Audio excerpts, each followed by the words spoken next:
السلام عليكم ورحمة الله تعالى وبركاته وعنا ونكسن داوديال ميل walba joogtaan si kastoo aad inoo daawanaysaan halkan oo warbaahinta Kaahiye Media ku soo dhawaada qodobada aad ku daawan doontaan warka Kaahiye Media waxaa kamid ah warar dheeraad ah oo ka soo baxay qarax khasaare geysto barqanimadii maanta ka dhacay bar control oo ku taala isgoyska kilomitir 4 ee magaalada Muqdisho ra'iisul wasaaraha xukuumadda Soomaaliya Xasan Cali Khayre oo magaalada Dhuusamareeb kula kulmay wakiilo kala duwan oo ka socda beesha caalamka warar dheeraad ah waxa laga helay qarax miino barqanimadii maanta isna ka dhacay degmada Yaaqshid gaar ahaan isgoyska Daarusalaam ee Muqdisho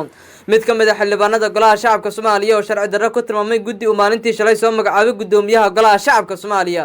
maxkamadda sare ee maamul goboleedka Puntland oo mudeysay waqtiga la dhageysanaya kiiska Caashe Ilyas Aadan oo horey lagu kufsaday kadibna loogu dilay magaalada Gaalkacyo gudoomiyaha gobolka Mudug ee Puntland oo beeniyay in la celinayo lacag taageero ah oo kaga yimid dhanka dawladda Soomaaliya qodobada dibadda aad ku daawan doontaan warka Kaahiye Media waxaa kamid ah 19 qofood oo ku geeriyooday kadib markii alcohol samaysan ku cabeen gudaha dalka Costa Rica iyo dadka ku dhintay duqeyn ka dhacday dalka Suuriya oo sare u sii dhaafay 25 qof markale saaxiibayaal daawasho wanaagsan halkan waa Kaahiye Media hadii ku cusub tahay daawashada kanaalkan ha mogaanin inaad subscribe saarto sidoo kale like aad share aad la wadaagto saaxiibada ku soo dhawaada qodobadii aad daawateen ee channelka Kaahiye Media oo intii hore ka dhameystiran aynu ku bilownay warar dheeraad ah ayaa ka soo baxay qarax ismidaamin ah oo barqanimadii warar dheeraad ah ayaa laga helay qarax gaari lagu soo xiro barqanimadii maanta ka dhacay isgoyska kilomitir 4 ee magaalada Muqdisho qaraxa oo lagu soo xiray gaari noociisu yahay nooha ayaa la sheegay in la dhigay hareeraha wadada gaar ahaan meel ka soo horjeeda isla markaana baakin u ah hotelka Africa la yiraahdo oo ku yaala isgoyska kilomitir 4 gaar ahaan jidka looga leexdo garoonka diyaaradaha Cade Airport ee magaalada Muqdisho inta la xaqiijiyay 12 qofood ayaa ku geeriyootay 15 kalena dhaawacyo kala duwan ayaa soo gaaray markii qarax oo jugtiisa ah mid aad looga maqlay guud ahaan degmooyinka Muqdisho uu ka dhacay halkaas iyadoo sidoo kalena la soo sheegayo in qaraxa khasaare kala duwan uu soo gaaray burbur xoogan uu gaarsiiyay dhismayaal goobta ku yaala sidoo kalena waxa dabka ka ay kaalin shidaal oo ka ag dhaweyd goobta isla qarax kalena waxa uu ka dhacay jidka Daarusalaam loo aaday wadada warshadaha ee degmada Yaaqshid ee gobolka Banaadir laba haweenaya oo meesha ku lahaa beauty salon sida la sheegay ayaa geeriyootay halka ruux kale oo gaar damar watan oo ku dhaawacmay kadib markii qarax miino oo wadada hareeraheeda la dhigay oo qarxay xilli ay gudbeen ciidamo la damacsanaa oo goobta ka gudbay isla markaana la socday gaariga nooca Soomaalida ee u taqaan Cabdibilaha qasaaraha sidoo kale waxa qabaxay waana halkaas xoolo ku geeriyooday sida la soo sheegayo waxaana goobta gaari ciidamo ka tirsan dawladda Soomaaliya oo baaritaano kooban ka sameeyay laamaha amniga dawladda Soomaaliya qaraxaas ka maysan hadnaasate taliyaha ciidanka waa taliye ku xigeenka ciidanka booliska Soomaaliya General Zakiya Xuseen oo ka hadashay qaraxa ka dhacay kilomitir 4 waxa ay sheegteen qaraxa ciidamadu ay ka hortageen waxay ku nuxnuxsateen hal askari u geeriyooday laba shacab sidoo kale qayb ka ah dadka geeriyooday walow inta la xaqiijiyay ilaa iyo haatan ay geeriyoodeen 12 qof dalka 15 kalena ay dhaawacmeen ra'iisul wasaaraha xukuumadda federaalka ee Soomaaliya Xasan Cali Khayre waxa magaalada Dhuusamareeb kula kulmay wakiil ka socda beesha caalamka oo gaaray magaaladaasi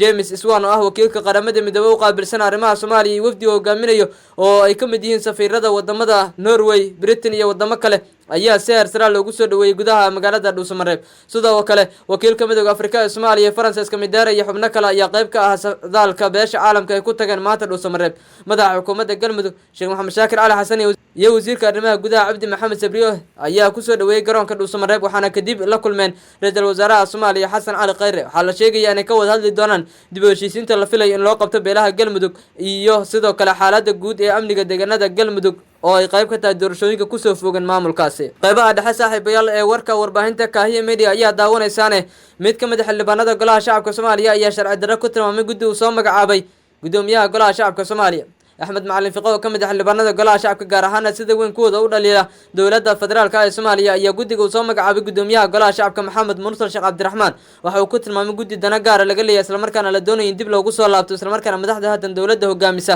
ay muddo kororsi iyo dib u soo laabasho sameeyaan waxa uu sheegay in guddiyo kala duwan uu leeyahay baarlamaanka balse marnaba aysan macquul ahayn in guddigan uu iska